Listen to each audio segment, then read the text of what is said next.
ఇక ఈ మనిషి మారడు, నోరు విప్పితే అబద్ధాలు గోబల్స్ తప్ప ఇంకొకటి మాట్లాడడు అనేటువంటిది ఇలా మరొకసారి రుజువైతా ఉంది.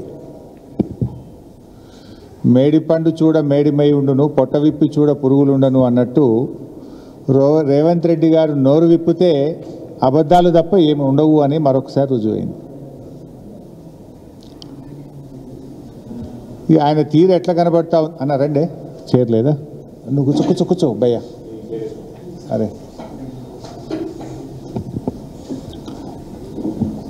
ఆయన తీరు ఎట్లా ఉందంటే అన్నీ వదిలేసి నడి బజార్లో నిలబడ్డట్టున్నది. నిండా మునిగినోనికి ఇంకా నాకేముందన్నట్టు అబద్ధాలు అసత్యాల ప్రవాహంలో రేవంత్ రెడ్డి గారు మునిగిపోతూ ఉన్నారు. రేవంత్ రెడ్డి గారి మాటలు వింటుంటే అబద్ధం కూడా ఆత్మహత్య చేసుకుంటుంది.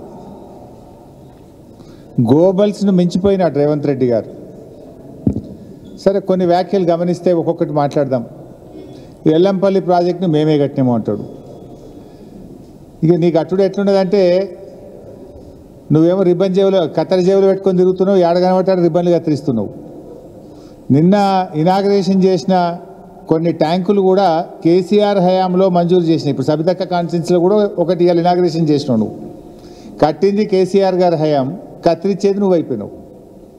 శ్రీపాద ఎల్లంపల్లి ప్రాజెక్టు మేమే కట్టినాం, శ్రీపాదరావు పేరు పెట్టినామంటే మీలాగా మేము చిన్నగా ఆలోచించలే.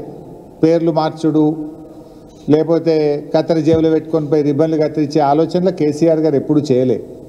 కేసీఆర్ గారు బ్రాడ్గా ఆలోచించిండ్రు, రాష్ట్రం కోసం ప్రజల కోసం ఆలోచించిండ్రు తప్ప నీలాగా దిక్కుమాలిన దివాలాకోరు రాజకీయాలకు ఎప్పుడు కూడా పాల్పడలేదు. ముఖ్యంగా మీరు చూస్తే ఎల్లంపల్లి ప్రాజెక్టు అసలు కాంగ్రెస్ హయాంలో పూర్తయిందా? అది బీఆర్ఎస్ వచ్చిన తర్వాత ఆ రోజు నీటిపారుదల శాఖ మంత్రిగా నేనే ఉన్నాను. దాంట్లో హై లెవెల్ బ్రిడ్జ్ పూర్తి కాలేదు, R&R పూర్తి కాలేదు, ల్యాండ్ ఎక్విజిషన్ పూర్తి కాలేదు, గ్రామ ప్రజలను ఖాళీ చేయించలేదు.